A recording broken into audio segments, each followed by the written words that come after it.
Halo guys, balik lagi sama gua Lucky ID. Seperti biasa, sebelum mulai videonya, buat kalian yang sudah dukung channel Amin selama ini, terima kasih banyak. Buat kalian juga yang baru mampir, jangan lupa nyalakan lonceng notifikasi agar tidak ketinggalan update video dari channel ini. Terima kasih dan selamat menonton. Kita bacain novel Martelberg chapter 5580, lanjutan dari chapter kemarin. Diceritakan di sini, tidak tahu malu ini adalah kesan baru yang dimiliki penguasa wilayah terhadap Yangkei. Yang kuat biasanya peduli dengan wajah mereka, dan bahkan penguasa wilayah peduli dengan wajah mereka sendiri. Belum lagi ras manusia, jadi ketika Yangkei menolong seperti ini, para penguasa wilayah tidak bisa menahan perasaan bahwa cakrawala mereka telah diperluas. Ekspresi Army menjadi jelek saat dia berkata ras manusia dan klan tinta memiliki permusuhan yang mendalam satu sama lain. Tidak mungkin bagi mereka untuk hidup berdampingan di dunia ini. Bagaimana kamu mengusulkan perdamaian? Dia memiliki perasaan bahwa orang ini merencanakan sesuatu. Jadi meskipun Sikh Army merasa bahwa tidak mungkin bagi kedua ras untuk mencapai kesepakatan, dia masih ingin menanyakannya. Yang berhenti berbicara dan tersenyum. Saya baru saja mengatakan bahwa negosiasi damai ini bukanlah perjanjian damai yang sebenarnya. Itu hanya terbatas pada ras manusia Orde ke-8 dan penguasa wilayah klan tinta. Sikh Army dengan serius berkata, maksudmu? Ini sangat sederhana. Di masa depan, terlepas dari apakah itu pertempuran besar atau kecil, penguasa wilayah klan tinta, kamu tidak dapat ikut campur. Orde ke-8 ras manusia, aku juga tidak akan bergerak. Begitu kata-kata ini diucapkan, para penguasa wilayah menjadi gempar. Bahkan penguasa wilayah yang telah bersembunyi di awan tinta hitam di dekatnya dan menyembunyikan aura mereka, terkejut dan secara tidak sengaja mengekspos diri mereka sendiri. Betulkah?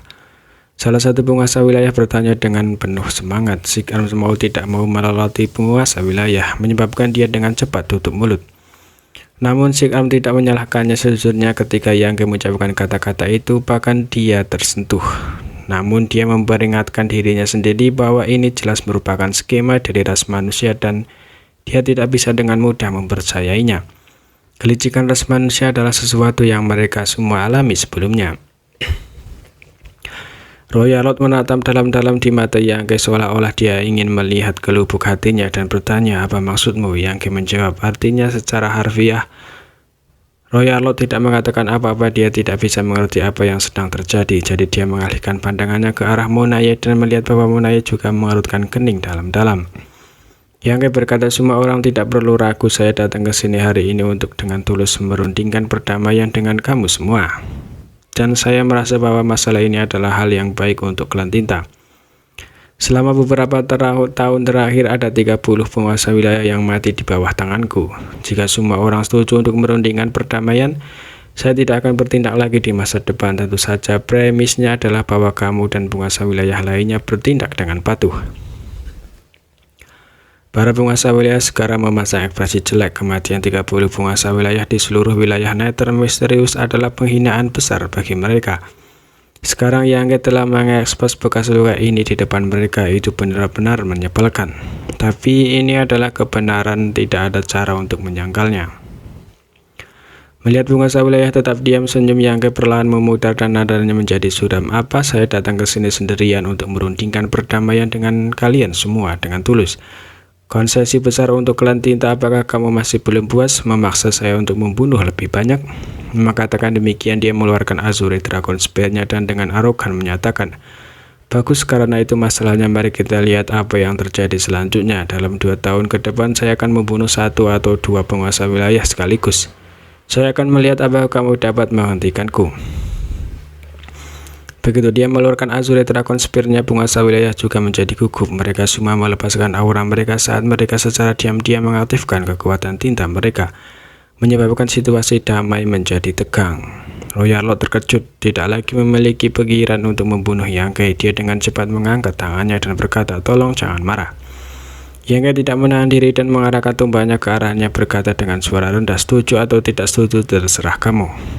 Royal Lord adalah salah satu penguasa wilayah bawaan teratas, dan dia juga kepala klan tinta wilayah Nether misterius. Mengapa dia ditunjuk oleh ras manusia Orde ke-8?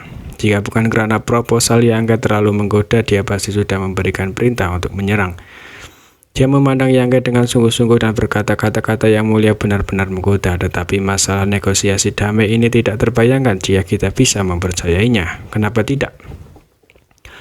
Loyalot berkata seperti yang mulia katakan, di masa depan Orde ke-8 ras manusia dan penguasa wilayah klan tinta tidak akan bisa bertarung dalam pertarungan. Ini akan sangat bermanfaat bagi klan tinta. Tapi bagaimana dengan ras manusiamu? Ini adalah hal yang paling tidak bisa dia pikirkan. Dalam situasi saat ini, klan tinta tidak diragukan lagi berada dalam posisi yang kurang menguntungkan. Setiap 2 tahun akan ada pertempuran besar dan sebagian besar penguasa wilayah akan jatuh. Setelah 30 tahun, setiap kali ada pertempuran hebat, penguasa wilayah akan merasa tidak nyaman, takut bahwa mereka akan menjadi sasaran Yangkai. Namun jika dia bisa membuat kesepakatan dengan ras manusia untuk tidak mengirim Master Orde ke-8 keluar, itu akan sangat bermanfaat bagi klan tinta. Tapi apa yang bisa diperoleh ras manusia? Apa yang dilakukan ras manusia jika ada manfaat? Loyalot tidak begitu naif untuk percaya bahwa Yangkai mempertimbangkan kepentingan klan tinta setiap saat. Kedua belah pihak adalah musuh bebuyutan. Jadi itu tidak masuk akal. Yangkai mengerutkan kening. Apa hubungannya manfaat ras manusiaku denganmu? Mengapa banyak bertanya? Loyalot berkata dengan sungguh-sungguh, jika kamu tidak dapat memberi kita jawaban yang memuaskan, kita hanya dapat berpikir bahwa ini adalah skema dari ras manusia. Kita mungkin harus menahan yang mulia di sini hari ini. Apakah kamu pikir kamu layak? Yangkai mencibir saat dia menatap sekeliling dengan arogan. Sik Army berteriak, karena kamu di sini untuk merundingkan perdamaian, tunjukkan pada kita ketulusanmu. Apakah kamu benar-benar berpikir Tuan wilayah kita takut kepadamu? Yangkai melengkungkan bibirnya, tampaknya agak enggan. Tapi pada akhirnya dia masih berkata, baiklah, tidak ada salahnya memberitahumu. Alasan saya ingin bernegosiasi dengan damai denganmu adalah karena saya ingin mengurus banyak tentara ras manusiaku. Selama bertahun-tahun, meskipun Orde ke-8 ras manusia saya tidak menderita korban, banyak korban di bawah Orde ke-8 disebabkan oleh pertempuran antara Orde ke-8 dan penguasa wilayah. Bagi kamu dan yang lainnya, kamu tidak peduli berapa banyak prajurit klan tinta yang mati, tetapi berbeda dengan ras manusiaku. Semua prajurit ras manusia yang mati setia. Jika mereka benar-benar bertarung dengan klan tinta, jika kekuatan mereka lebih rendah, itu bukan masalah besar. Tetapi banyak dari mereka mati sia-sia. Kamu dan penguasa wilayah lainnya memiliki jumlah lebih banyak daripada Orde ke-8 ras manusiaku. Selama perang, Orde ke-8 akan habis-habisan, jadi tidak ada yang perlu dikhawatirkan. Tapi jika tentara ras manusia tersapu ke medan perang, tidak ada yang bisa mereka lakukan.